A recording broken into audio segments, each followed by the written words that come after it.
Boa tarde, gente, a todos e a todas. Eu sou Ana Carolina, eu sou defensora pública da infância e juventude. O meu cargo é lá em Mauá, eu faço tanto civil quanto infracional. E atualmente eu estou na coordenação do Núcleo da Infância e Juventude aqui da Defensoria de São Paulo. Hoje a gente vai fazer um aulão, né, com os temas, tentando abarcar o máximo possível de conhecimento para vocês na infância infracional, conhecimento. Depois a gente vai ter uma aula um pouco mais completa para que vocês tenham um caderno mais completo de infância para a vida de vocês dos estudos. Mas hoje, para não prejudicar a aula de vocês, a gente vai fazer uma aula um pouco mais corrida, sem intervalo, para a gente conseguir passar o maior número de conteúdo, tá? Não vou perder meu tempo aqui com vocês lendo muito artigo de lei. Isso aí vocês, né, têm autonomia para fazer. Acho que agora é o momento da gente dar uns toques, dizer, infância e juventude é uma matéria um pouco complexa, porque, no geral, as pessoas não têm na faculdade, então existe uma dificuldade muito grande na compreensão da matéria. Então, eu acredito que se eu já passo, o importante aqui é passar para vocês como funciona na prática, como que ocorre as maiores divergências, uns pontos mais relevantes, para que vocês tenham o mínimo para conseguir em casa, sozinhos, estudarem. Agora, ficar lendo lei, ficar lendo os artigos, normas internacionais, eu acho que se eu viesse aqui para fazer isso, seria perder um pouco de tempo. Acho que vocês precisam de mim para outra coisa. Mas se também, porventura, depois venham a ler alguma coisa que não entendam, me procurem, eu deixo meu contato para que vocês tirem as dúvidas, tá? Então hoje a gente vai fazer um batidão do que é infância infracional conhecimento. A infância ela é dividida em infância infracional conhecimento, infância infracional execução e infância civil, tá? Alguns chamam de medida protetiva, de infância protetiva, mas esses dias eu vi até uma colega do Distrito Federal corrigindo todos os defensores que falam de infância protetiva, falando que o infracional, ele também tem o seu viés protetivo, não protetivo no sentido de internar e aplicar uma medida para proteger, mas que aqueles adolescentes que ali estão numa vara infracional, né, eles merecem um tratamento também protetivo, um olhar protetivo. Então, ela falou que o correto seria infância civil e infância infracional. Então, eu, acolhendo a sugestão da colega, estou usando o termo infância civil.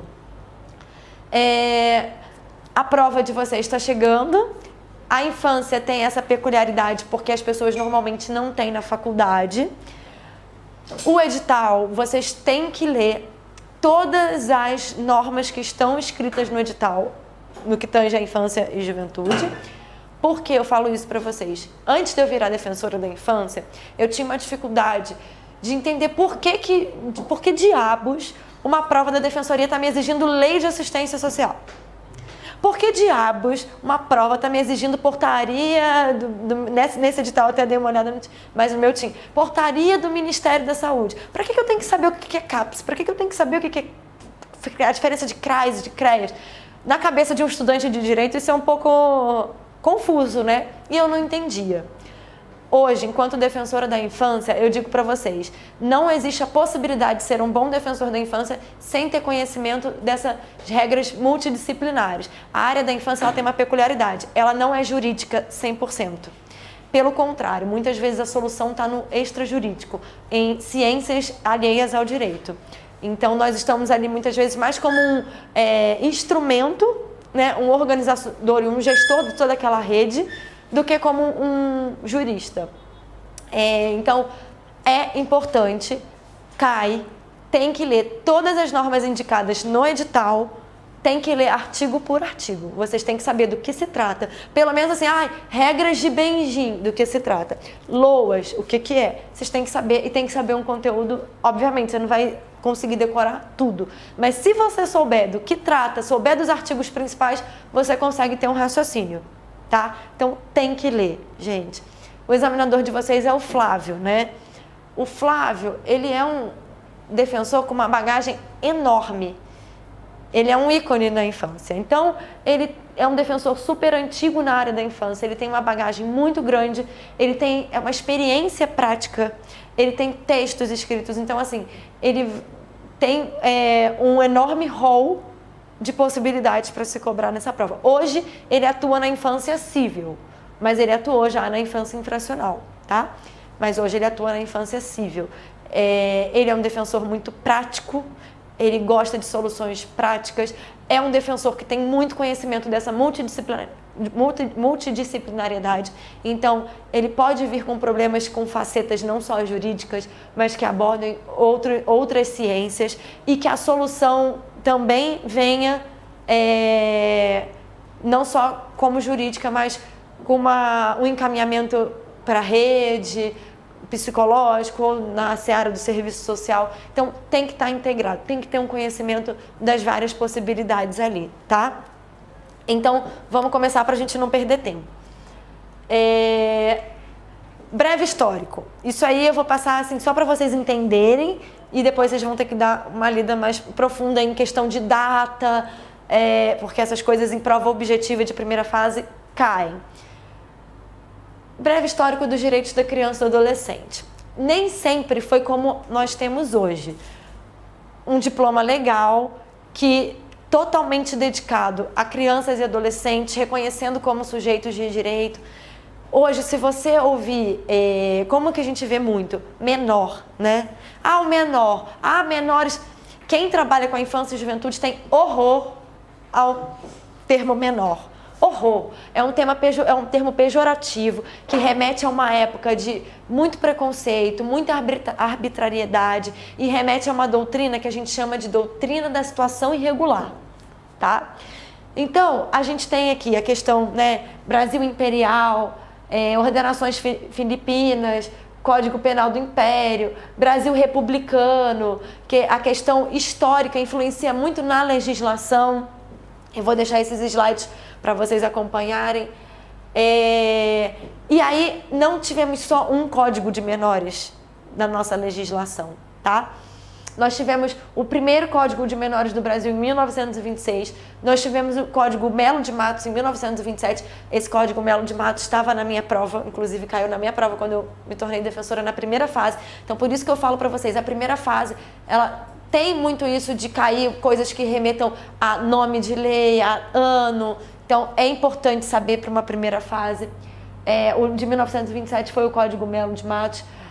E por que essa fase, todas essas fases elas são chamadas de doutrina da proteção irregular. Então, juiz de menores com poder de decisão de vida, autoridade centralizadora, controladora, protecionista. O que significa isso? Todo o poder nessa fase de doutrina da situação irregular está nas mãos do juiz. Esses códigos, né, essas normativas que tinham à época, elas eram para todas as crianças e adolescentes? Não. Eles eram tidos para aqueles considerados como em situação irregular. Quem que eram os em situação irregular? Eram crianças e adolescentes em situação de rua, em acolhimento, órfãos.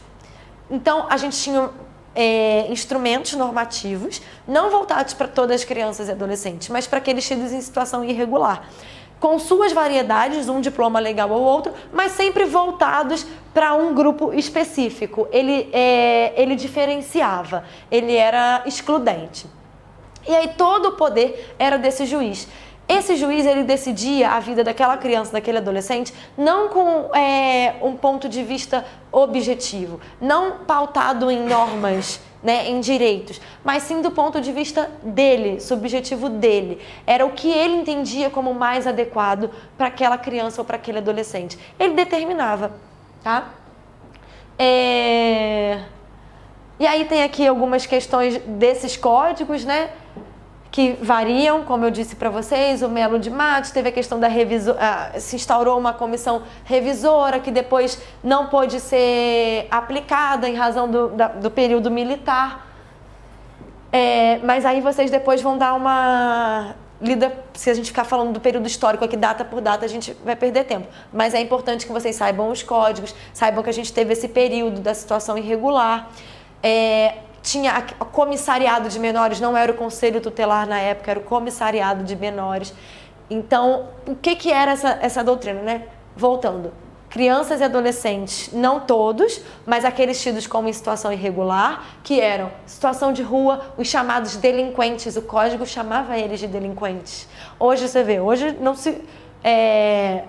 há quem diga, mas de uma maneira totalmente equivocada, a palavra delinquente, mas a lei dizia delinquentes, aqueles colocados como órfãos, né, em situação de abrigamento, que se chamava antigamente. Então, todo esse grupo era tido como irregular. Então, a gente tinha um juiz detentor de total poder, que decidia de acordo com o interesse dele, o que ele entendia como mais adequado para o futuro daquela criança ou adolescente tido em situação irregular. Era um período marcado por muita arbitrariedade.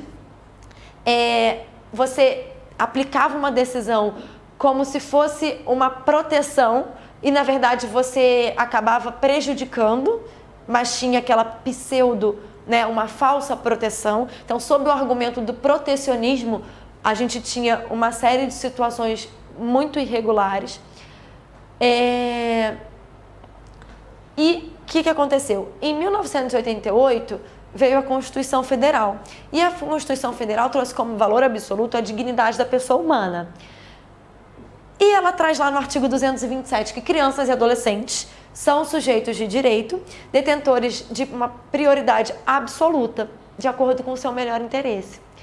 E aí fica um pouco incompatível. A gente tinha o Código de Menores, regido pela doutrina da situação irregular, e aí a gente vem a Constituição Federal, logicamente inspirada pelos instrumentos normativos internacionais, né? Nós temos a Convenção, a Declaração Universal dos Direitos da Criança, e começou a não bater o que a gente tinha de lei ordinária com a nossa Constituição Carta Magna.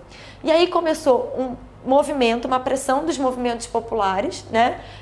Especialmente o Movimento Nacional dos Meninos e Meninas de Rua, para que essa legislação fosse adaptada a toda a normativa internacional e à Constituição Federal. E aí, nós tivemos em 90 o Estatuto da Criança e do Adolescente. Então, eu tenho lá, a Constituição Federal traz normativamente a doutrina da proteção integral em substituição à doutrina da proteção da situação irregular, e que diz que é dever da família, da sociedade e do Estado assegurar à criança, adolescente ou jovem, com absoluta prioridade, o direito à vida, saúde, alimentação, aí enumera vários, colocando-os a salvo de toda forma de negligência, discriminação, exploração, violência, crueldade e opressão.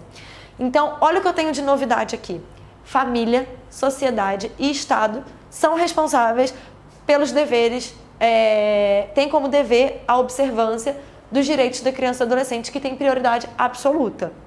Tá? É uma corresponsabilidade. Não é uma obrigação só da família, do Estado ou da sociedade. É uma corresponsabilidade.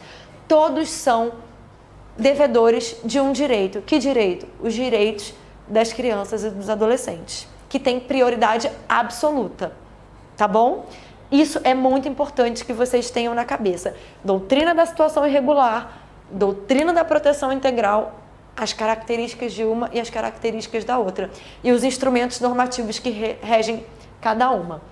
Aí eu venho com o Estatuto da Criança e Adolescente, que compatibiliza a normativa de proteção à criança e adolescente com a Constituição Federal e traz um microsistema com normas híbridas. Eu tenho normas de natureza material, de natureza processual no Estatuto da Criança e Adolescente. E aí ele traz no artigo 1º, proteção integral. Tá? Isso tem que ficar muito claro para vocês. Um quadrinho comparativo. Situação irregular não enunciava direitos.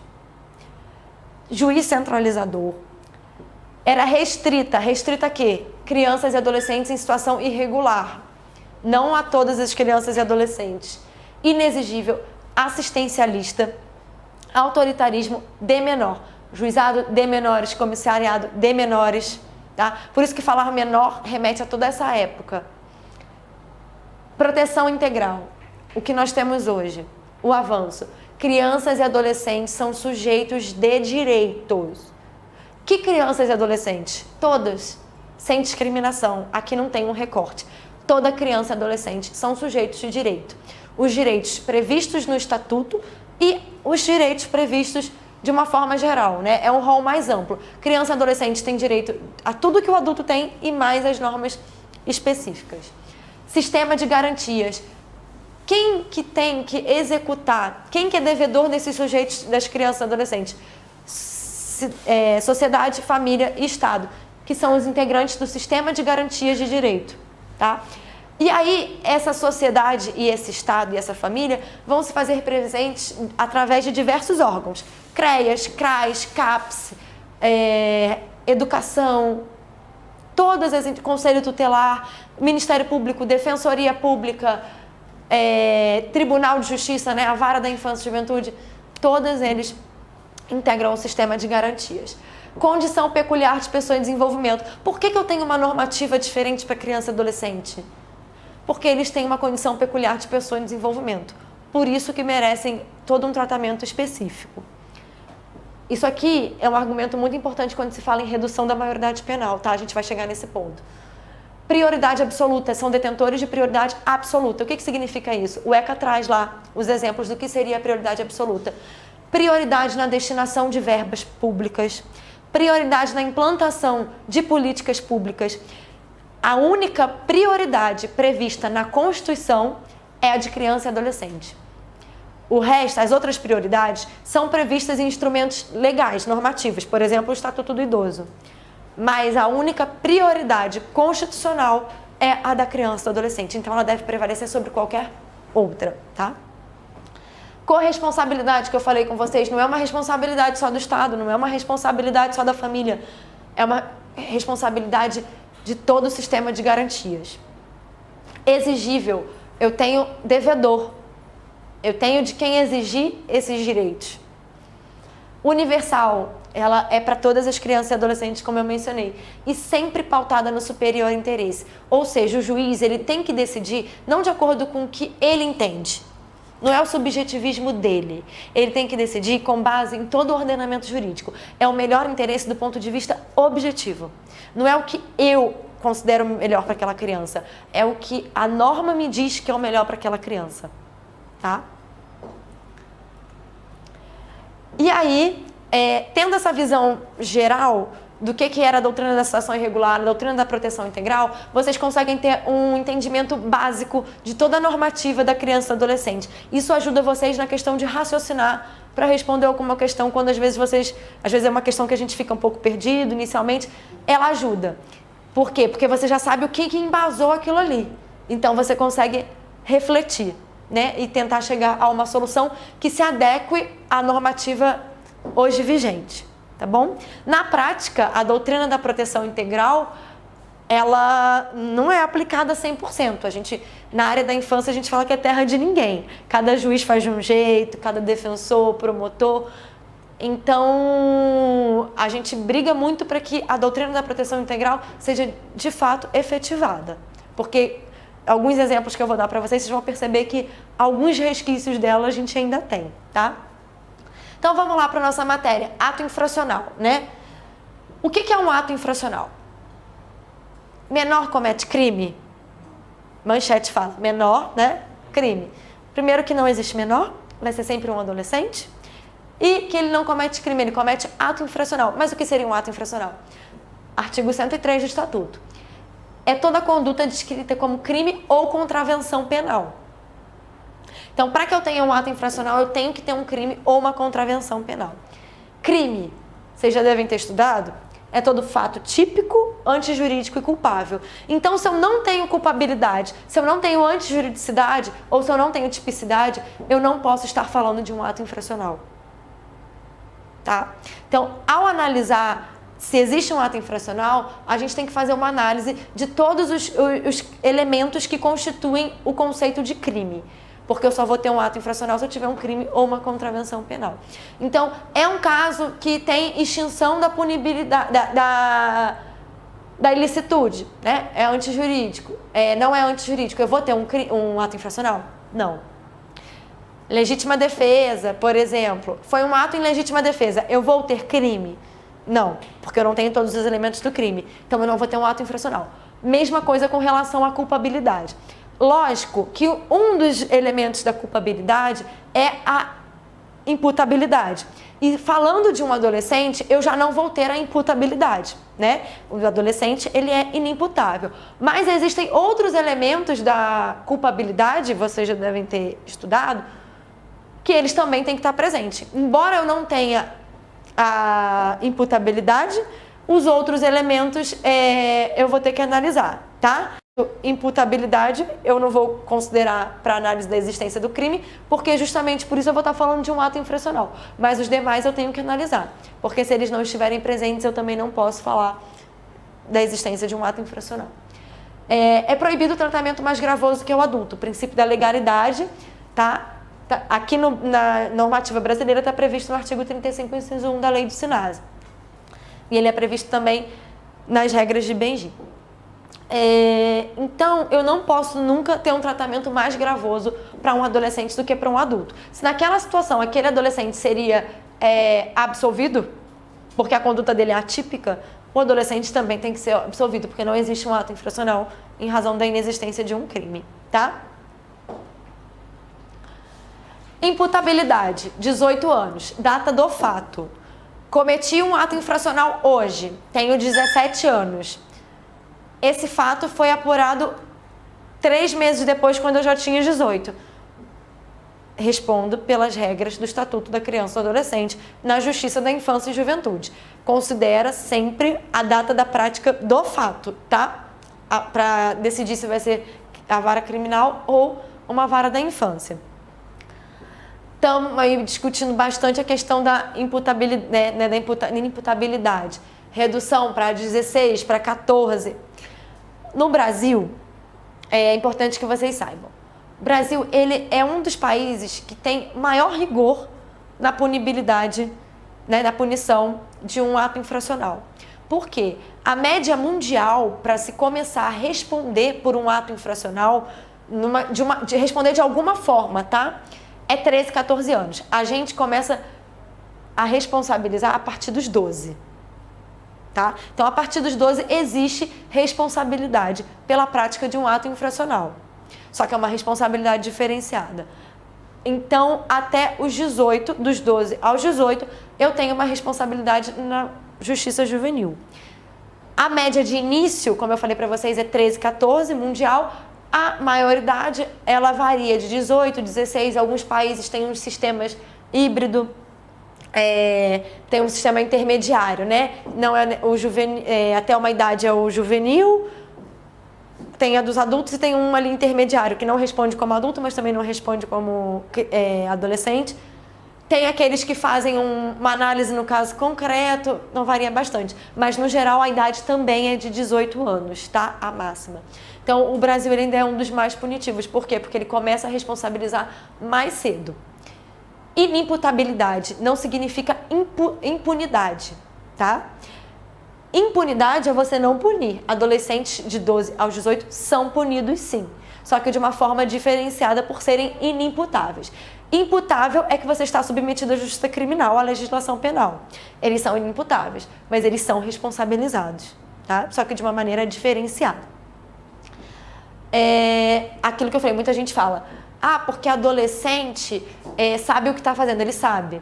Mas ele não merece um tratamento diferenciado porque ele não sabe o que está fazendo. Ele sabe, é porque ele está em condição de desenvolvimento. Por isso que o tratamento com ele é maior. A maior chance de não reincidir, o maior potencial de reagir às interferências feitas, né? A medida socioeducativa com um fim pedagógico, a gente vai chegar lá.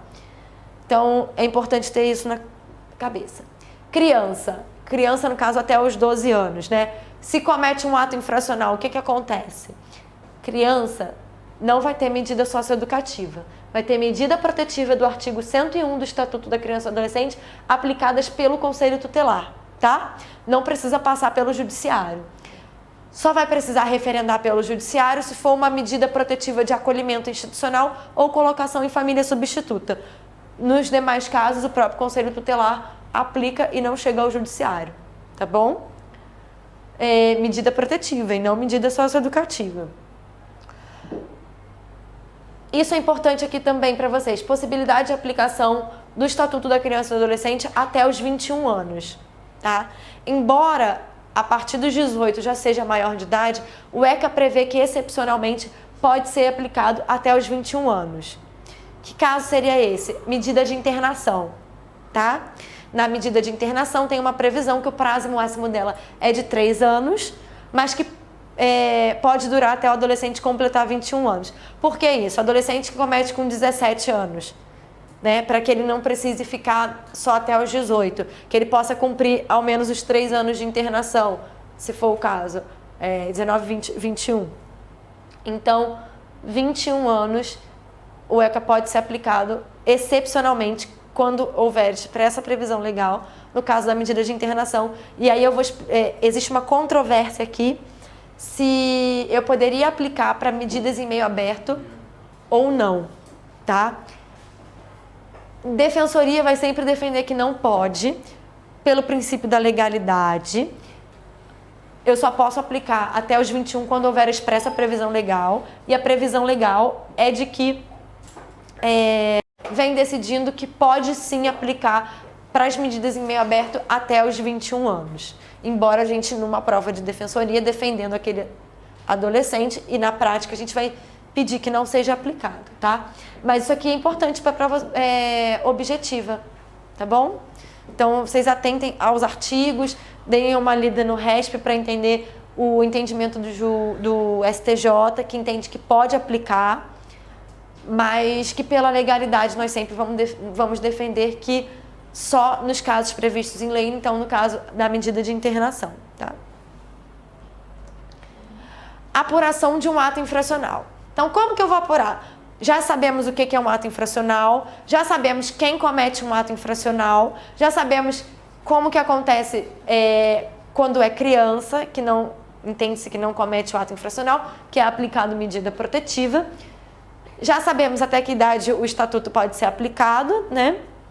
Então, praticado um ato infracional por um adolescente, como conduzir? Vocês têm que ler todo o procedimento no ECA, tá?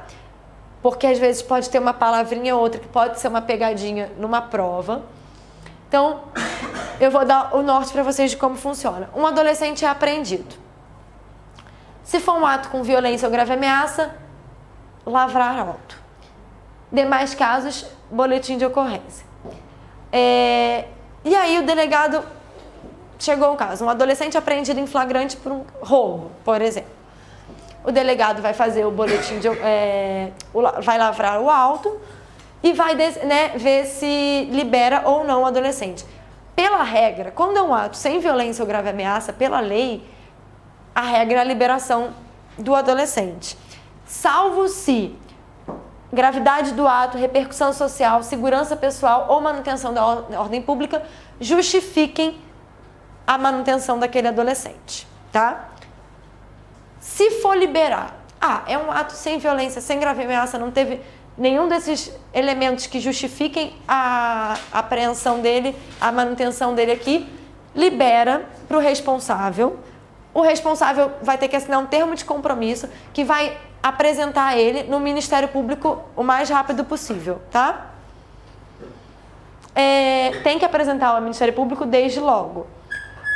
Se for um caso de manutenção, ou um caso de violência ou grave ameaça, ou um caso que não teve violência ou grave ameaça, mas o delegado entendeu que está entre esses requisitos aqui, ele tem que apresentar imediatamente para o Ministério Público. Se não for possível a apresentação imediata do adolescente no Ministério Público, ele encaminha para uma entidade, que em tese seriam as unidades de atendimento da Fundação Casa, onde não tem essa unidade de atendimento inicial da Fundação Casa, que é a realidade da maioria dos lugares, não tem unidade de atendimento. E ele não consegue apresentar imediatamente, tem que ser levado em 24 horas para o Ministério Público, tá? Então, não é caso de liberação. O que eu faço com o adolescente? Tenho que apresentar desde logo, levar para a entidade onde não tem, fica na delegacia, e aí na delegacia tem que ficar em repartição separada dos adultos pelo prazo máximo de 5 dias, tá? Um adolescente não pode permanecer em delegacia por mais de 5 dias. tem que apresentar desde logo, não podendo desde logo 24 horas, tá? Não pode passar desse prazo. 5 dias, repartição separada dos adultos. O que eu aplico subsidiariamente na instrução de um processo de apuração de ato infracional? No geral, o CPP, só que o ECA tem uma disposição expressa que nos casos de recurso vai usar o CPC, tá bom? Então, isso também é importante, gente, para a prova objetiva. Prazo, essas questões aqui de lavrar o auto, boletim, os casos de manutenção, de liberação, o prazo de apresentação para o Ministério Público, prazo de manutenção em delegacia, regra que aplica subsidiariamente. Subsidiariamente, no processo de apuração de ato infracional, para propor um recurso de apelação, utiliza-se o CPP. Tá errado, né? É o CPC, mas no geral é o CPP. Apresentou para o Ministério Público. Ele vai proceder à oitiva informal. Gente, a gente tem ojeriza essa oitiva informal. Isso é inconstitucional. Isso é um absurdo. Primeiro que todo mundo tem a pachorra de chamar um negócio de informal que vai para os autos. Tá lá, um termo de declaração, dizendo tudo que o adolescente falou, juntado nos autos. Se você pede para tirar, o juiz diz, não, isso não é prova. E utiliza para condenação. E ai do adolescente que fale diferente da oitiva informal. Mas pro promotor de justiça você falou. E ainda tem, né, gente? Tem promotor que não junta no processo, tá? Mas no geral ele é juntado. E aí diz lá se o adolescente confessou, não confessou, o que disse, o que não disse. Aí procedendo-se à oitiva informal, né? Por que seria inconstitucional? Não tem contraditório, não tem ampla defesa. Né, você poderia estar acompanhado, mas não é a realidade. A gente não tem defensor suficiente para acompanhar todas as oitivas informais. Então, é um ato que acaba sendo autoritário, não dizendo que os promotores são autoritários aplicando, mas que assim, a previsão do Instituto por si só ela é autoritária, acaba constituindo prova, no meu entendimento, uma prova ilegal. Você não tem a oportunização de ampla defesa de contraditório, você não tem uma defesa ali controlando aquele ato. Em alguns lugares a gente tem, mas não é a realidade da maioria. E é na afastabilidade da jurisdição. Mas é um ato que é feito, é realizado, embora a gente tenha esse entendimento. Procedeu à oitiva informal. O que o promotor pode fazer? Pode arquivar. E aí morreu, se ele entender que não é um ato infracional, né, ou alguma outra coisa ali que ele justifique o arquivamento. Acabou, arquiva. Pode oferecer a remissão, que eu vou explicar para vocês, ou pode representar o adolescente. E aí, representando o adolescente, instaura-se um procedimento de apuração de ato infracional. Essa oitiva informal é imprescindível? Obviamente eu vou dizer que não, né? Se eu entendo que ela nem deveria existir na vida, mas ela é imprescindível?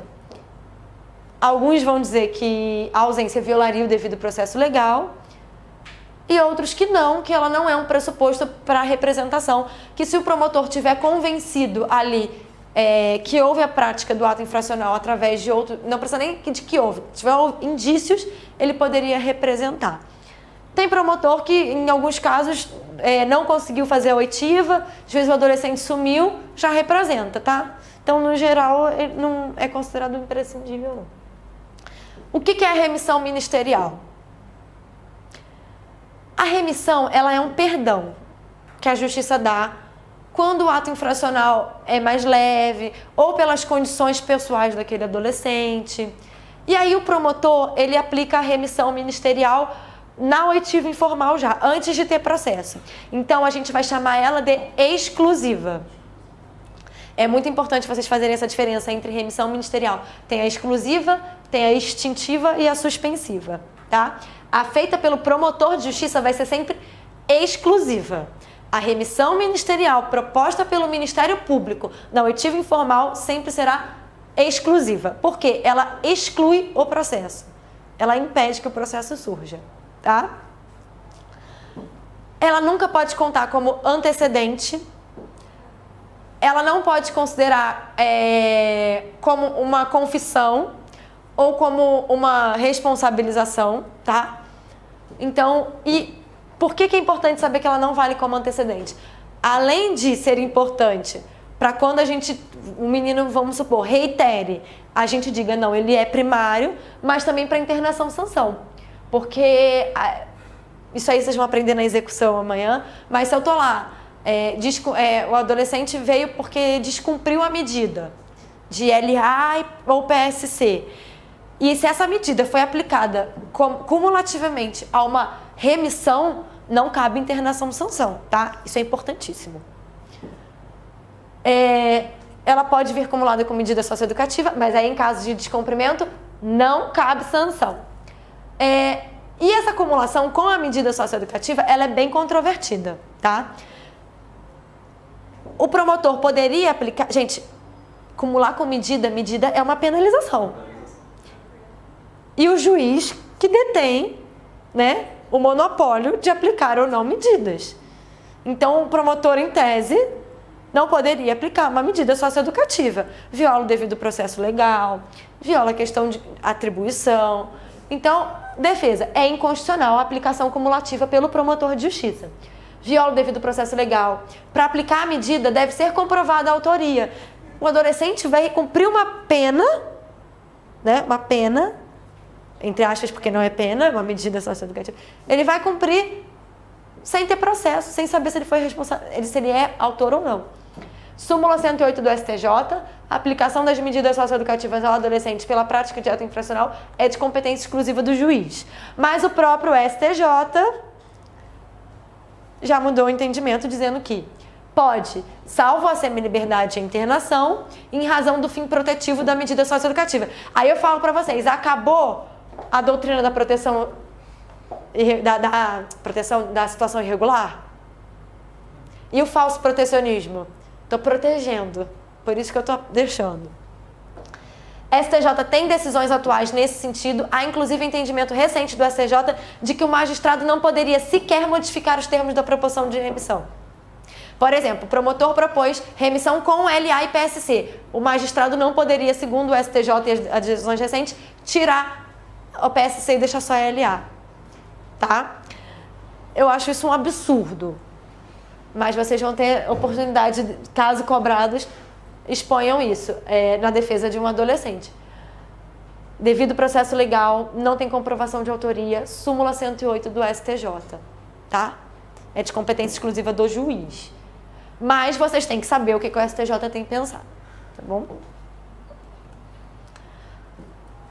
Não arquivou, não deu remissão, representou. Surge o processo de apuração de ato infracional. Natureza pública incondicionada, diferente dos adultos, né? Naquelas ações em que o adulto teria que ter representação da vítima, por exemplo, iniciativa privada, para o adolescente o MP propõe sempre, tá? O que é um absurdo também. Lembra do... Não é mais grave do que a situação do adulto? Exato. Então, né, pensamento crítico, quando a gente puder argumentar, ele está sendo tratado de forma mais gravosa do que o adulto. Exclusiva atribuição ministerial, independe de prova pré-constituída de autoria e materialidade, requerimento da internação provisória, que às vezes o promotor na própria representação faz o requerimento, e aí se ele não faz esse requerimento, o juiz poderia internar provisoriamente? A gente vai defender que não, mas na prática tem se entendido que pode, tá? Exceção ao princípio da obrigatoriedade, princípio da oportunidade, então é um pouco diferente do direito penal aqui. Atrai a competência da Justiça Federal. Eu tenho um ato infracional de roubo a um carro dos Correios, por exemplo. Em tese, o adulto seria julgado pela Justiça Federal. O adolescente não, é pela Vara da Infância e Juventude, tá? Atrai a competência. Quando recebida pelo juiz, deve decidir desde logo pela internação provisória ou não, tá? Então, ele recebe a representação e tem que se manifestar sobre a provisória. Audiência de apresentação. A audiência de apresentação, ela é uma audiência que o nome já é sugestivo, onde o adolescente é apresentado ao juiz. Pela lei, diz que ela tem que ser o mais rápido possível, né? Mas ela não tem um prazo, tá? Mas ela deve ser realizada o mais breve possível. Então, o adolescente foi lá, decidiu, o juiz recebeu a representação, decidiu pela internação provisória e aí vai marcar a audiência de apresentação. E o que ele vai fazer nessa audiência de apresentação? Ouvir o adolescente sobre os fatos ocorridos. Aí tá outro exemplo onde o adolescente é tratado de forma mais grave do que o adulto. O adulto, ele fala ao final do processo com conhecimento de todas as provas produzidas contra ele. O adolescente fala no início sem ter noção sequer se ele vai ser reconhecido pela vítima ou se vão ter provas suficientes para a condenação dele. Então ele fala no início, o juiz sempre que possível também ouve os pais e ali ele decide pela manutenção ou não da provisória. E aí marca a audiência em continuação, tá? Pais não localizados, curador, isso tudo tá tá na lei, então vocês depois deem uma lida, frisem que isso é importante para a prova objetiva também. Adolescente não localizado, mandado de busca e apreensão e sobrestamento. Adolescente intimado que não compareceu, condução coercitiva. Remissão judicial, né? Vocês estudaram, agora eu falei para vocês da remissão do Ministério Público. Agora a remissão do juiz, né? A judicial. Ela pode ser extintiva ou suspensiva. O que é a extintiva ou suspensiva? Dá remissão e extingue o processo. Suspensiva, o processo fica suspenso até o cumprimento da medida socioeducativa, tá? O que é interessante a gente saber aqui? Não cumpriu a medida socioeducativa. Se for extintiva a remissão, aquilo ali é uma obrigação natural, não tem o que fazer. Não tem como aplicar, a gente aprendeu internação, sanção, não tem o que fazer, tá? Suspensiva é só voltar ao processo de conhecimento. Ele pode aplicar ao juiz em qualquer fase antes da sentença. Quando suspensiva, não tem prazo determinado, tá bom? Mas prestem atenção, tá? Diferença de remissão judicial, remissão do MP, suspensiva, extintiva, exclusiva, até quando pode aplicar, quem que pode aplicar até antes da sentença? O juiz, não o promotor. O promotor é lá no itivo informal. Isso é bom vocês terem em mente, decoradinho já na cabeça para a prova objetiva. Estudo psicossocial. STF entende que não é obrigatório, pode se basear em outros elementos. Olha, gente, eu acho muito complicado. Eu, inclusive, já pedi nulidade e conversão de julgamento em diligência para a produção de laudo psicossocial. Por quê? Medida socioeducativa, a gente vai ver, ela tem cunho híbrido. É uma natureza sancionatória, mas deve predominar nela o cunho pedagógico. E eu preciso, em razão desse cunho pedagógico, ter um relatório de uma equipe multidisciplinar, psicólogo e assistente social, sobre aquele adolescente. Sobre quais as condições daquele adolescente para cumprir qualquer que seja a medida socioeducativa. Então, se eu não tenho esse lado, é difícil a gente falar em finalidade pedagógica. Por isso que eu acho que é imprescindível o laudo. Então, eu sempre defendo nos meus processos que tem que ter o laudo. Audiência una. Nula, tá? O que seria audiência una? O juiz realizar a apresentação junto com a audiência em continuação. TJ de São Paulo anula bastante os processos nesses casos, tá?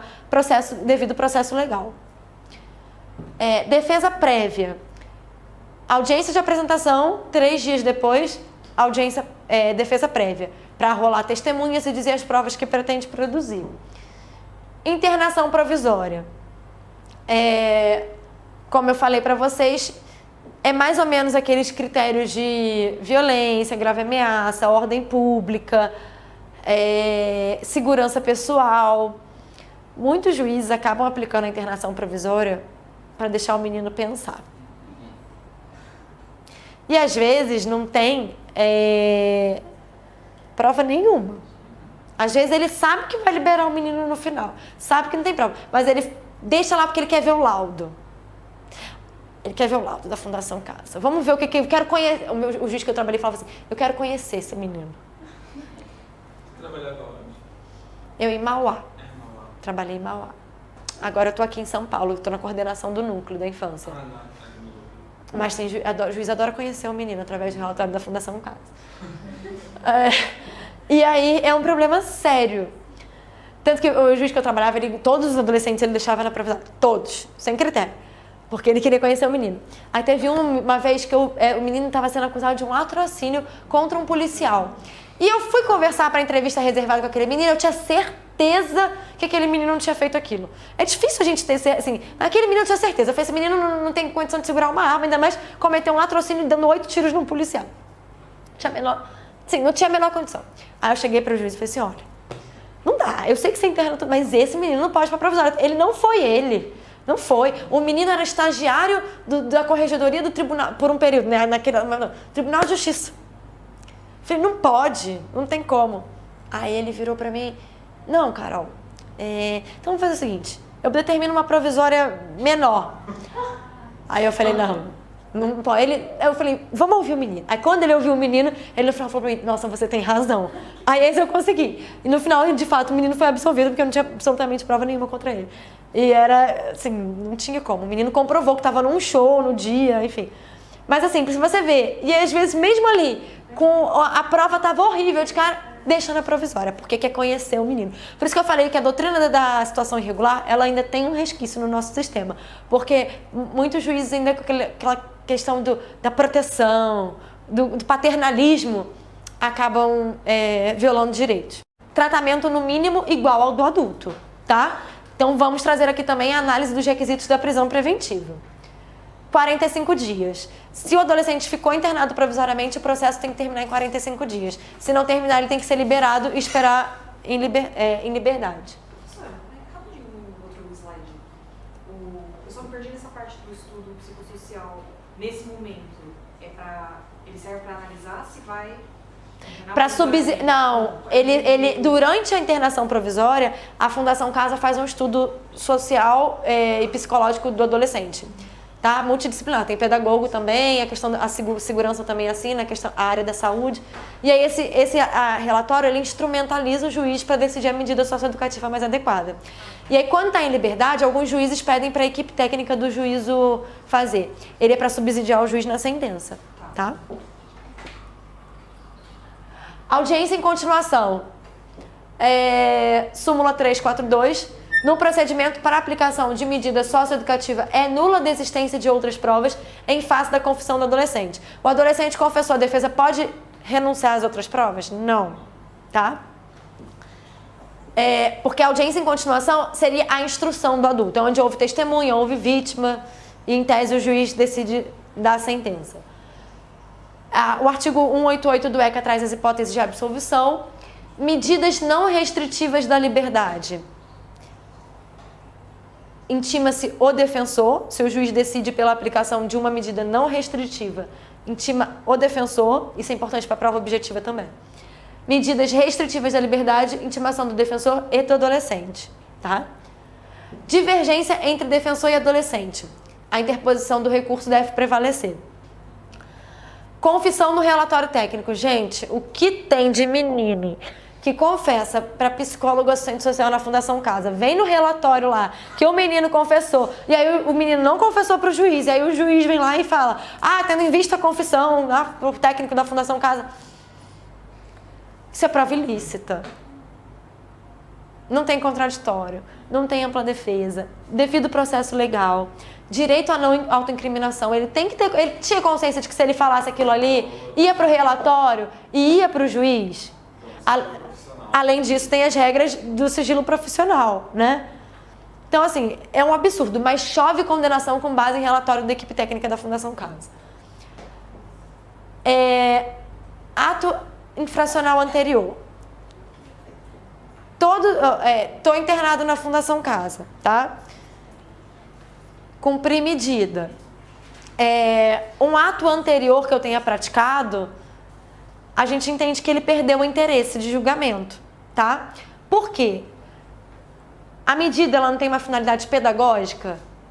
Então, se eu já julguei ali um ato infracional, fui responsabilizada, uma medida de internação, que é a mais gravosa, as anteriores, as que eu pratiquei antes, não precisam ser julgadas novamente, perdeu o interesse, porque o fim pedagógico já está sendo trabalhado. Adolescente não é igual ao adulto, que vai somando pena, tá? Então, prestem atenção nisso, as medidas praticadas anteriormente a um julgamento do adolescente. Sentença.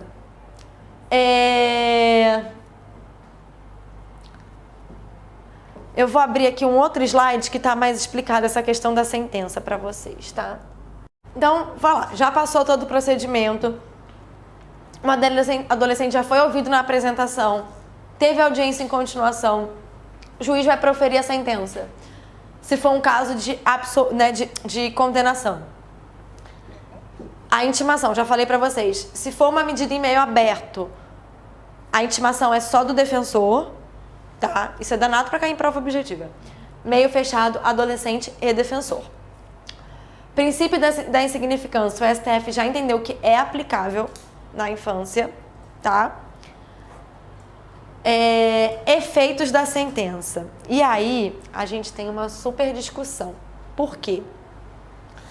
O efeito da sentença vai ser imediato ou não?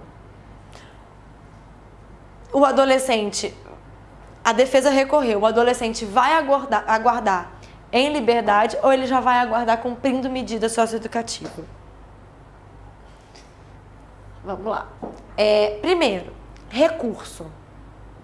O recurso, como eu falei para vocês no começo, ele vai utilizar, embora seja um procedimento de apuração de ato infracional, nos recursos é usado subsidiariamente ao Estatuto da Criança e do Adolescente o CPC. O ECA, ele traz umas normas específicas com relação a prazo, por exemplo, tá?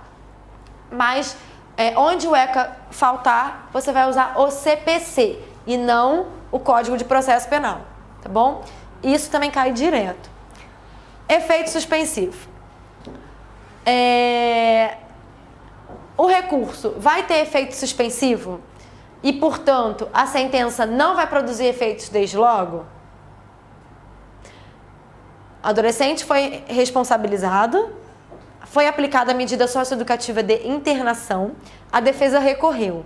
Ele vai aguardar já cumprindo a internação? Esse recurso tem o efeito de suspender a sentença ou não?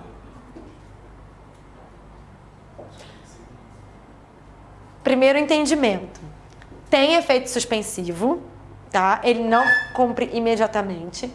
Regra geral do CPC. Revogação do artigo 198, inciso 6º do ECA, tá? Presunção de inocência, efeitos irreparáveis, proibição de tratamento mais gravoso que os adultos. Que em regra o dos adultos seria prisão preventiva, né? E aí não caberia, mas agora a gente sabe que a jurisprudência já está entendendo de uma forma diversa, mas o que a gente tem que defender sempre é a lei, e a lei traz a presunção de inocência. Não a lei, a Constituição, né? Segundo, o que tem prevalecido, tá, gente? Não tem efeito suspensivo. Possibilidade de execução provisória. Aí tem o informativo, a decisão para vocês consultarem. Aí aquele argumento lindo de se ver. Proteção do adolescente. Afastar da situação de risco. Objetivo ressocializador.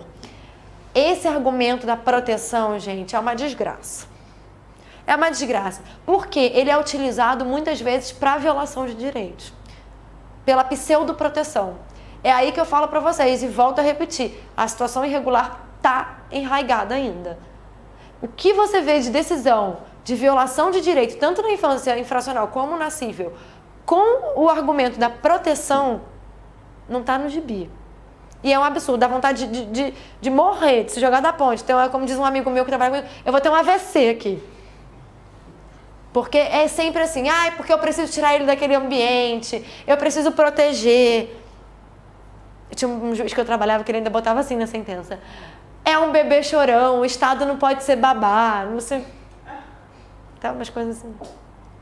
Então, tem prevalecido que pode executar. Só que olha o que acontece. Olha como que é na prática. Eu recorro. Um recurso é julgado 6, 8 meses no STJ. Vocês vão ver amanhã com o Daniel que a reavaliação tem o prazo de 6 meses ou menos. E aí, quando às vezes o recurso é julgado, o adolescente já até saiu da Fundação Casa. Já aconteceu de adolescente ser absolvido. É raro isso acontecer no tribunal. Mas já aconteceu de ser absolvido. E aí o menino já tinha saído da Fundação Casa, já tinha cumprido a medida. E aí? E aí foi.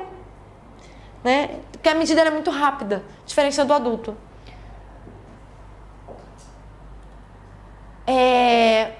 Outro ponto super importante. Prescrição. Os atos infracionais tem prescrição? A gente tem súmula do STJ que reconhece a prescrição. Então, isso é pacífico. Tem prescrição. Os atos infracionais prescrevem, tá? O Estado não pode punir aquele adolescente ad eterno, tá bom? Mas aí qual seria o prazo? Porque eu não tenho uma pena, como é do adulto. Eu não tenho quantificação de pena. E aí? Qual que é o prazo que eu aplico? Isso, a gente tem entendimento para tudo que é lá, tá? É um samba de crioulo doido. Não existe previsão legal da prescrição, mas é sedimentado, tá bom? Tem direitos, o adolescente ele é sujeito de direito, ele tem direitos e garantias, tá bom? Artigo 115 do Código Penal. Isso é super importante, gente. Sempre vai ter o redutor. Por quê? Se é adolescente, ele sempre vai ser menor de 21 anos. Então, no cálculo da prescrição, você sempre vai ter esse redutor. Isso é super importante. Nossa, ainda mais quando vem caso concreto, tá? Aí, qual seria esse prazo? Primeira corrente, o prazo mais extenso do Estatuto. Qual que é o prazo mais extenso que o Estatuto fala de medida? 3 anos. Então, eu consideraria o prazo de 3 anos. Artigo 109 do Código Penal, 8 anos. Redutor, 4 anos. Problema, individualização, né? Se nem todo mundo vai receber medida de internação. Segunda corrente, prazo máximo previsto para pena do adulto, ou 4 anos. Então, você vai usar ou os 4 anos que a gente falou, ou então vai fazer com base no que o adulto teria naquela condição. Utiliza a proporcionalidade. Terceira, depende da medida aplicada. Utiliza os limites temporais do Estatuto. Utiliza a proporcionalidade também. Meio aberto, 6 meses como parâmetro. 1 ano e meio prescreve. Meio fechado, 3 anos como parâmetro. 4 anos prescreve. Cumprimento imediato. Por exemplo, reparação do dano, advertência, que é o cumprimento. O adolescente cumpre num ato só. 1 ano prescreve. Prescrição da execução, o prazo aplicado na sentença. Então aí, quando você está falando de uma execução, você já tem a medida. Então, por exemplo, se for liberdade assistida, você já sabe qual prazo você vai utilizar. Se for PSC, se for internação. Agora, e no conhecimento? Aí a gente trabalha hipoteticamente. É um caso que possivelmente não seria aplicado a medida de internação, seria aplicada uma medida em meio aberto, então eu vou ter que usar aquele prazo de parâmetro de 6 meses. A gente usa sempre. Só que tem um princípio aqui, que eu vou contar para vocês, que ele é mais importante até que a prescrição. Princípio da atualidade. Eu nem sei se, assim, isso nem para vocês colocarem em prova, só trazendo um pensamento para a gente refletir. Eu nem sei se é certo falar em prescrição em medida socioeducativa, porque eu não estou falando de pena, eu não estou falando de pretensão punitiva. Então é mais para não receber um tratamento mais gravoso mesmo, que a gente utiliza, mas assim, tecnicamente falando, eu, Ana Carolina, pessoalmente não acho técnico, tá? Mas, assim, é o meu pensamento, tô colocando só pra gente refletir. E eu acho mais correto você falar em princípio da atualidade. O princípio da atualidade, ele tem previsão legal no Estatuto da Criança e do Adolescente. E o que significa? A intervenção, ela tem que ser imediata, para que ela tenha fins pedagógicos e socioeducativos. Se eu não tiver uma intervenção imediata, não tem razão de ser, aquela medida ela perde a finalidade dela. Então, vamos supor, vou dar um exemplo para vocês.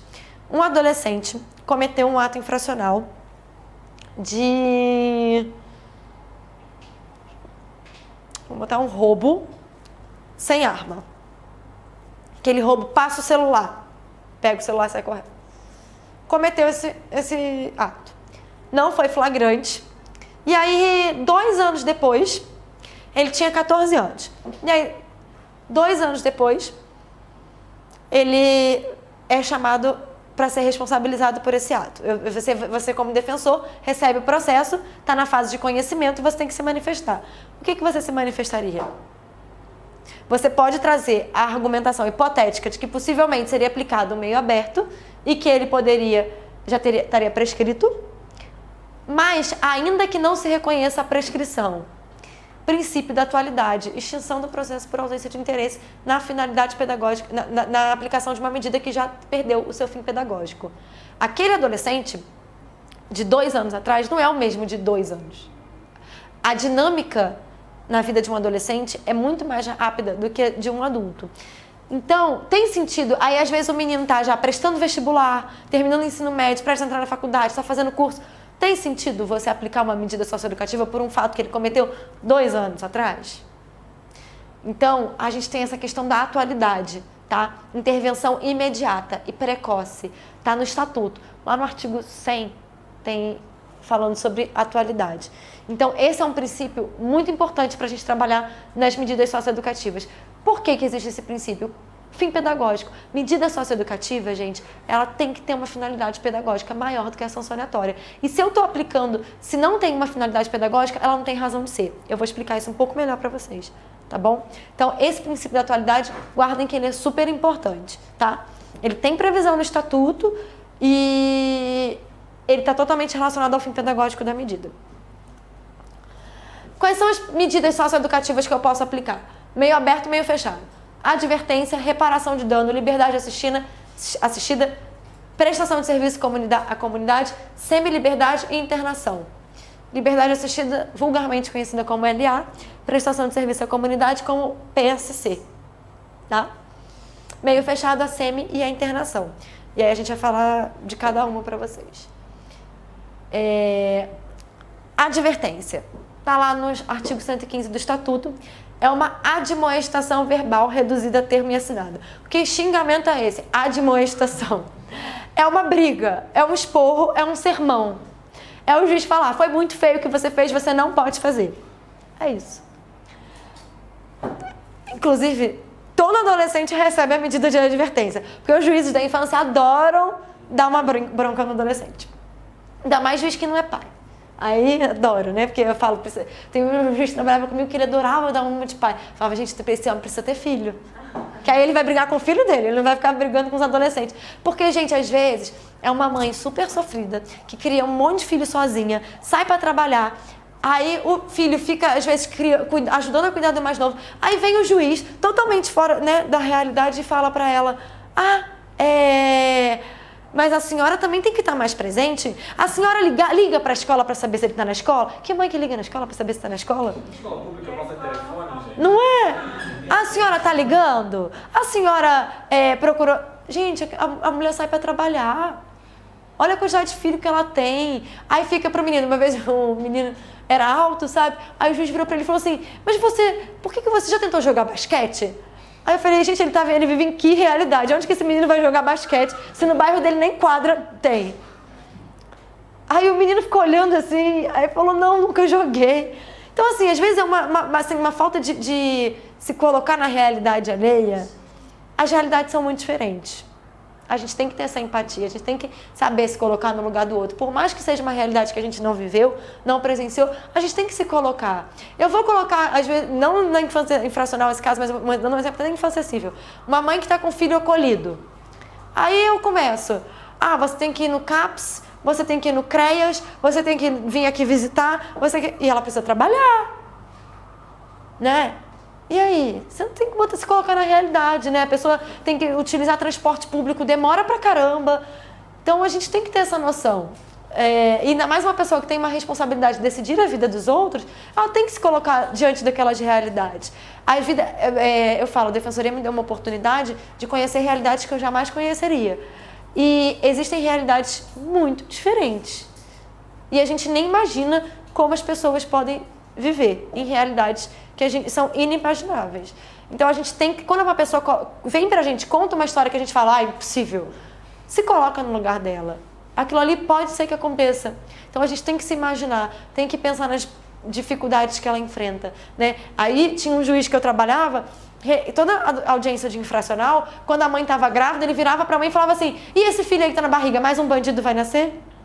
Como se a culpa do menino estar cometendo um ato infracional fosse da mãe. falava. Esse juiz não tá mais na infância, mas ele falava. E aí, vai ser mais um bandido? Como é que vai ser?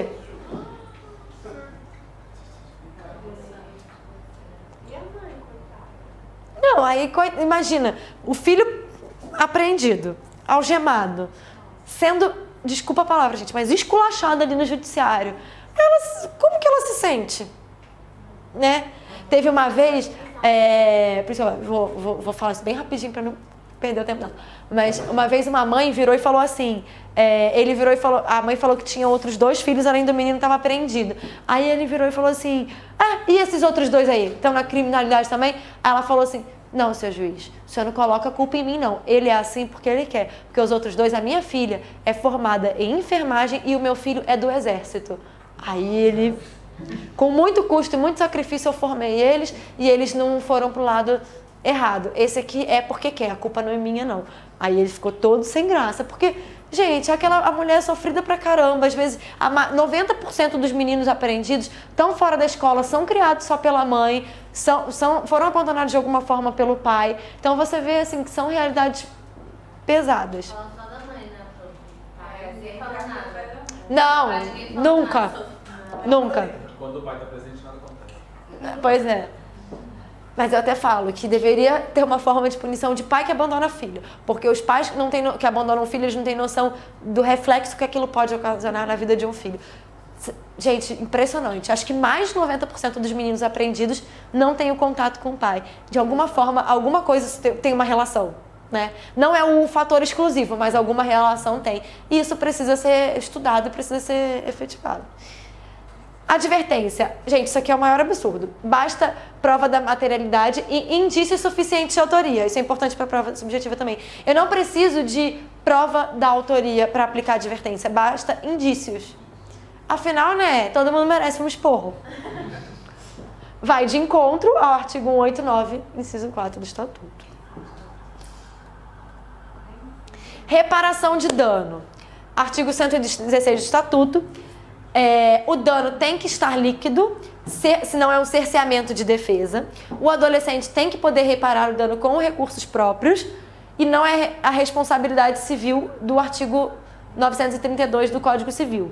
Intranscendência da pena. O que isso significa? É uma medida socioeducativa. É uma penalidade, tá? Então, não tem nada a ver com responsabilidade civil. Uma coisa é a responsabilidade civil, outra coisa é a medida socioeducativa de reparação de dano. Posso condenar os pais no processo de apuração de ato infracional por reparação de dano? Não posso. Se a vítima quiser, ela que entre com uma ação de responsabilidade civil. São searas diferentes, tá? Intranscendência da pena. O dano tem que estar líquido para possibilitar o contraditório e a ampla defesa. Se o dano não estiver líquido, não tem. Eu vou dar um exemplo para vocês. Uma vez, eu peguei o caso, um adolescente roubou um carro e aí na fuga ele bateu num outro carro que estava parado na calçada e destruiu. E aí a vítima desse segundo carro, ele era um velhinho, bem velhinho.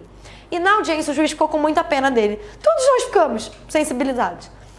E ele não tinha seguro, então ele tinha tido um prejuízo X, não lembro agora de quanto que era. E aí o juiz falou assim, vou resolver o problema. Vou condenar o adolescente, além da internação, à reparação de dano e vou condenar que os pais dele paguem. Aí eu consegui até a exclusão da reparação de dano no Tribunal de Justiça. Por quê? Primeiro, não teve uma liquidação do dano nos autos. Não tinha o prejuízo ali que o senhorzinho tinha tido. Não tinha uma apuração do que tinha sido o dano e qual o valor desse dano. Então, o adolescente estava se defendendo de quê? Ele não teve nem oportunidade de se defender com relação a isso.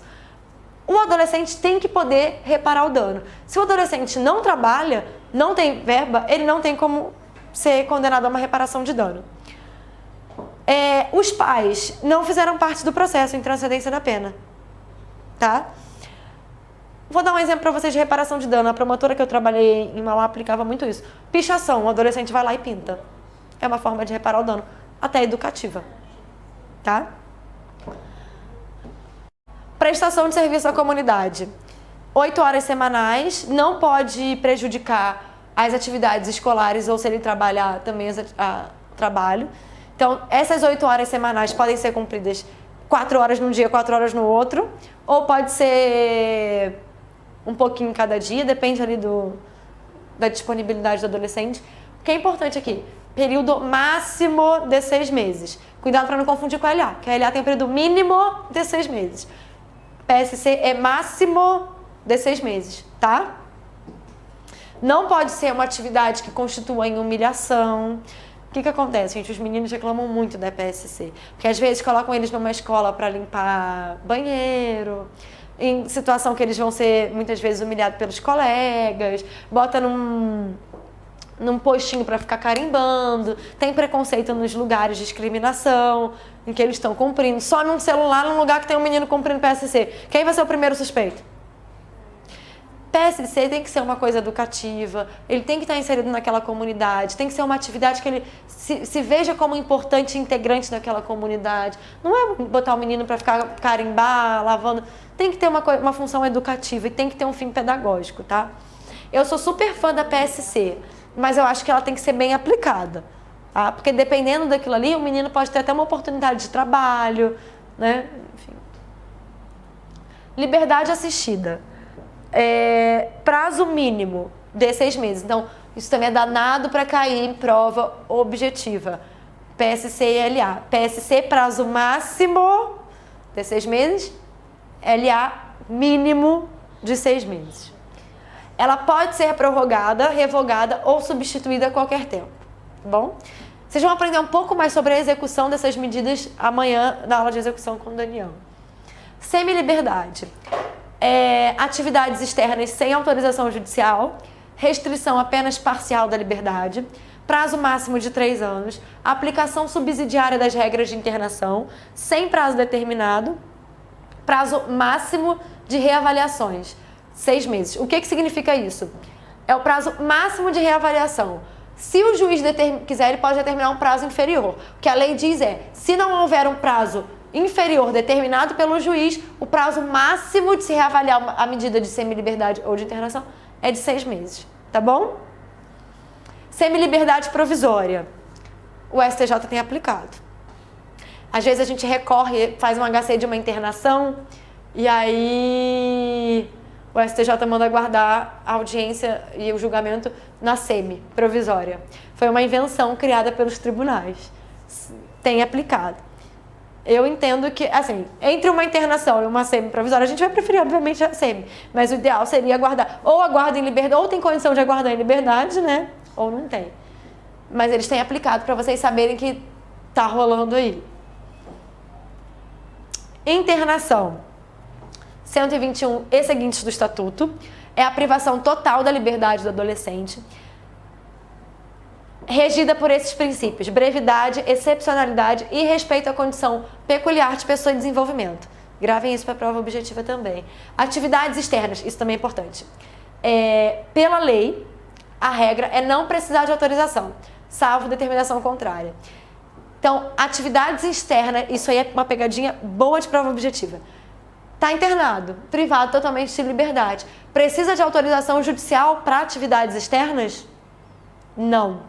É a critério da equipe da unidade de internação, tá? Salvo se na sentença o juiz colocou algo sobre a impossibilidade de práticas e atividades externas. Mas para o juiz proibir as atividades externas na sentença, ele tem que justificar, tá bom? Então, isso é super importante para a prova objetiva. É uma pegadinha, as pessoas que não estudam, não estudaram essa parte, tendem a achar que precisa de autorização judicial. Em regra, não precisa, salvo se tiver algo na sentença determinando. Em regra, basta o critério de análise da equipe da fundação. Aqui.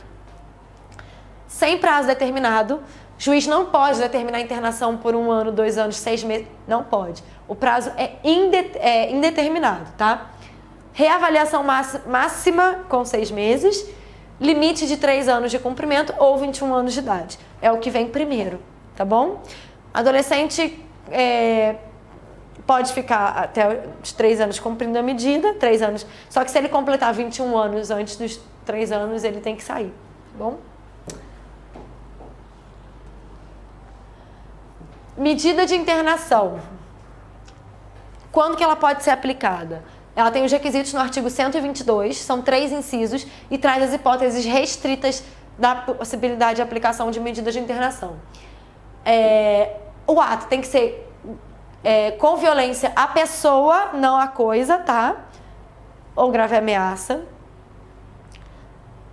Aí a gente tem uma discussão. Súmula 492 do STJ. Tráfico de drogas. Tem violência ou grave ameaça? Tá, os tribunais estão fazendo... O Tribunal de Justiça de São Paulo está fazendo uma ótima interpretação de que existe uma grave ameaça e é uma violência à sociedade. Então, a gente está tendo essa interpretação aí. E que seria equiparado a hediondo.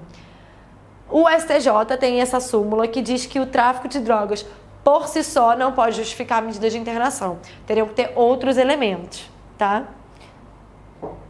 Porque seria um tratamento mais gravoso que o adulto. É importante lembrar que o tráfico primário, por exemplo, no adulto, ele pode receber um regime diverso do fechado. Então, você teria que dar um tratamento equivalente ao adolescente ou mais benéfico, nunca mais gravoso. Mas, nesse caso, os adolescentes acabam tendo um tratamento mais gravoso. Porque é muito subjetivo, né, gente? Com o adolescente é tudo muito subjetivo. Esse que é o problema. É tudo assim, eu vou proteger, eu vou tirar de risco. E aí você, a ponto de dizer, não, tá tendo uma ameaça à sociedade, uma violência à sociedade. Mas aqui é importante pensar no tráfico de drogas ou outro ato que não tenha violência ou grave ameaça. Segundo requisito, reiteração no cometimento de outras infrações graves. Essa questão da reiteração, a gente conseguia muito nos tribunais superiores, que para configurar uma reiteração, teria que ter pelo menos 2 atos anteriores. Por quê? Reiteração não é reincidência. Quando a lei quer, ela se utiliza da expressão reincidência. O STJ tinha esse entendimento consolidado, mas ele foi superado. E hoje eles entendem que não, que basta um ato anterior para que se configure a reiteração, tá? Então, primeira corrente, basta um anterior. Segunda, é necessário reiteração de pelo menos 3 atos infracionais graves. Então, ele tem que estar no terceiro ato. Reiteração não se confunde com reincidência. Terceira hipótese, descumprimento reiterado e injustificável da medida anteriormente imposta. É a internação-sanção, que vocês vão aprender mais na aula de execução, tá? Esse parágrafo 2º eu usava bastante quando tinha violência e grave ameaça. Em nenhuma hipótese será aplicada a internação quando houver outra medida adequada. A internação, ela é regida pelo princípio da excepcionalidade. Ela é a exceção. Se ela é exceção, esse rol é restritivo. Se esse rol é restritivo, eu não posso fazer uma interpretação ampliativa. E ainda que presente esses requisitos, eu só posso aplicar um desses requisitos, né? Eu só posso aplicar ela se não houver outra medida adequada. Então, toda decisão que aplica uma internação, ela tem que estar fundamentada. O porquê que está aplicando. Por que outras medidas não são adequadas. Tá? De tão excepcional que ela é. Tá bom? Esse parágrafo 2º do artigo 122 é excelente quando a gente está num caso de grave ameaça ou reiteração, grave ameaça ou violência, ou num caso de reiteração. Tá? No conhecimento, a gente nunca vai estar falando de internação-sanção. Porque a internação-sanção é descumprimento de medida anteriormente, de medida imposta. Então, no conhecimento, eu vou estar sempre trabalhando numa sentença que o juiz vai tá condenado e vou aplicar a medida de internação, é sempre 1 e 2, tá bom? O 3 sempre fica na execução. E esse parágrafo 2º é super importante. Como que o juiz vai escolher uma medida socioeducativa? Né? Com base em que critério? O 112, parágrafo 1º do Estatuto, ele traz alguns parâmetros e diz que vai ser levado em conta capacidade de cumprimento, circunstâncias e gravidade da infração. Tá? Capacidade de cumprimento. Aí o examinador de vocês pode cobrar questões de saúde mental. Aquele adolescente com algum problema específico de saúde mental tem que ser analisado se ele tem capacidade de cumprir aquela medida socioeducativa. Porque senão, gente, não tem fim pedagógico. Não vai ter utilidade para ele. Tá? Por exemplo, um adolescente com um problema de saúde mental que retire dele todo o discernimento. Eu aplico uma medida, pode até ser em meio aberto, LA, ele vai ter capacidade de cumprimento?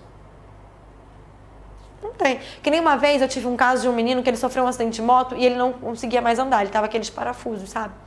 Tinha muita dificuldade de andar. Então eu aleguei isso, eu falei, olha, ele não tem capacidade de cumprimento, era LA até. Ele não tem como ficar indo para um posto de atendimento de LA. Não tem capacidade de cumprimento. E esse menino já foi até penalizado pela vida, porque foi na prática do ato infracional que ele sofreu um acidente de moto. Ele já teve a punição dele. O fim pedagógico aqui já foi cumprido. E aí o meu pedido subsidiário era que a equipe do CREAS fosse até a casa dele, então, para o cumprimento e execução da medida de liberdade assistida. Porque eu não posso exigir um esforço desarrazoado daquele adolescente para o cumprimento daquela medida. Tá? Então, a gente tem que analisar sempre a capacidade de cumprimento. E aí vocês têm que prestar atenção no caso concreto. Questões de saúde mental, questões de circunstâncias fáticas que tornem desarrazoado o cumprimento da medida, as circunstâncias do caso concreto e a gravidade da infração.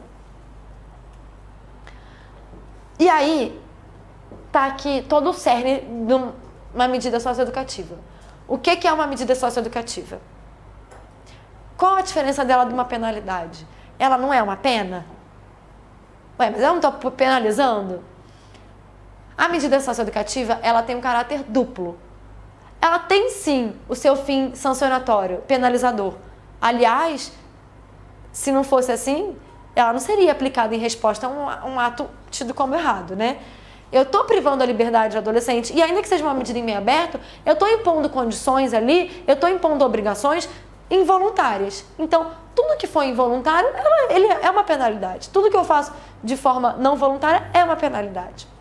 Então, ela tem o seu cunho sancionatório.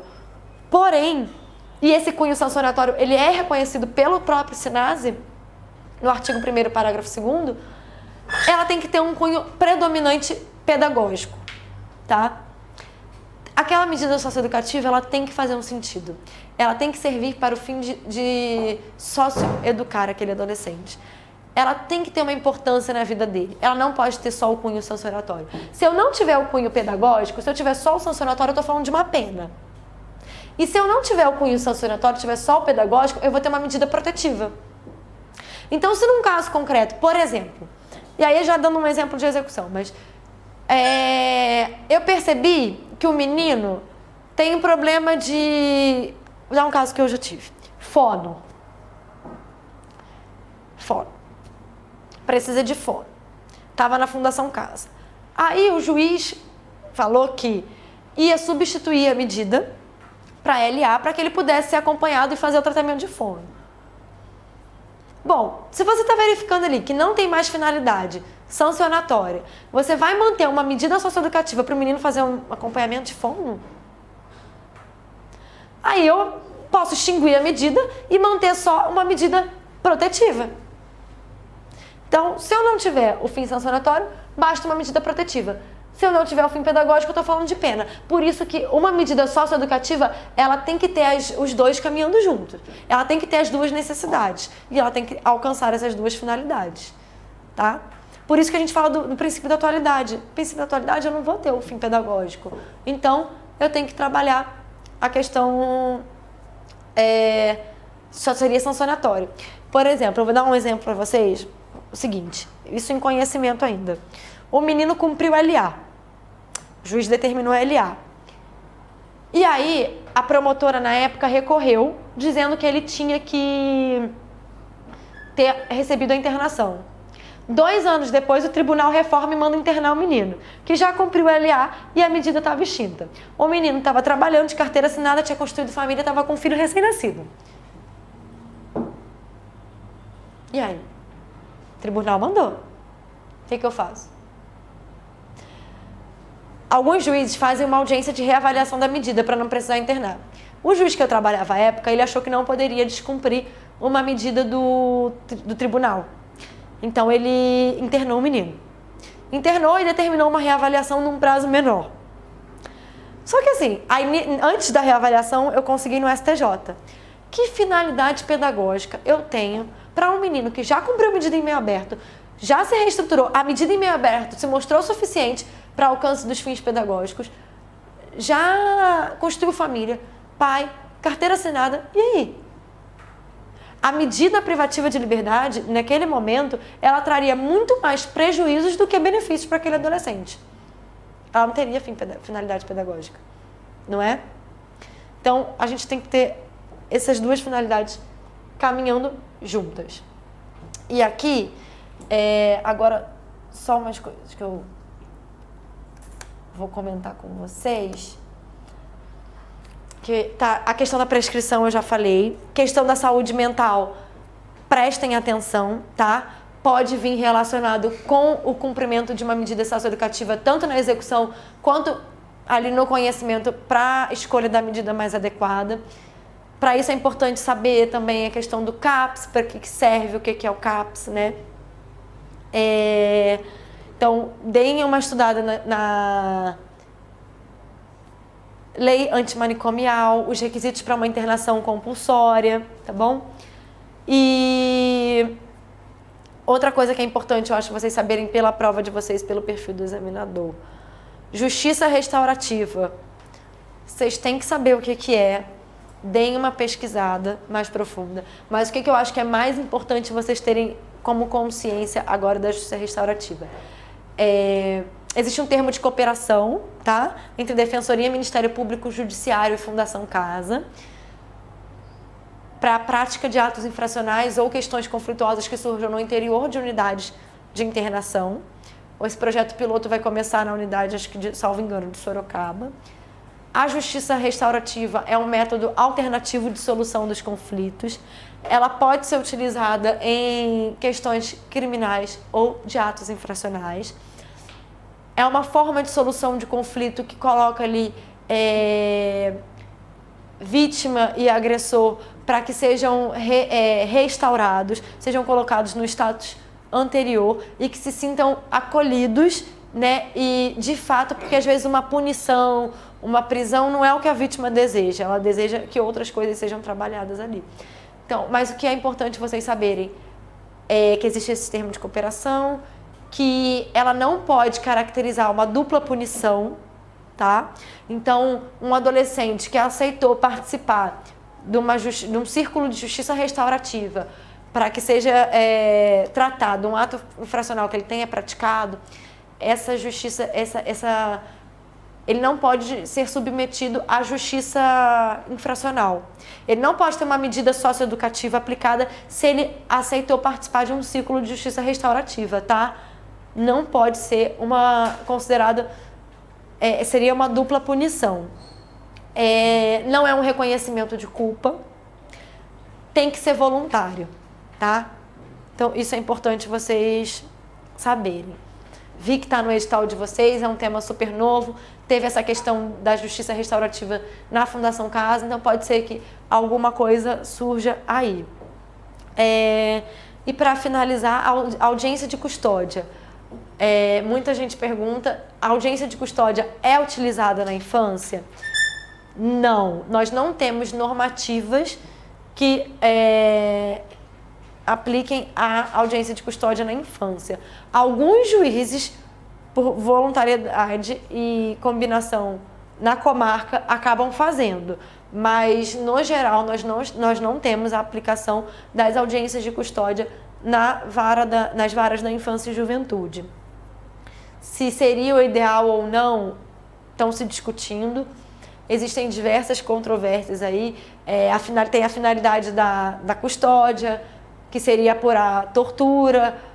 Na infância tem a apresentação, mas ao mesmo tempo nem todo juiz realiza a apresentação num tempo razoável que dê para analisar ali as questões de tortura. Então é importante que vocês conheçam o Instituto da Audiência de Custódia, entendam que ele não faz parte do procedimento de apuração de ato infracional, mas que tenham um posicionamento crítico sobre as vantagens e desvantagens caso ele seja incorporado, né? Vocês podem ser questionados, não sei se numa prova prática, mas de repente numa prova oral sobre isso.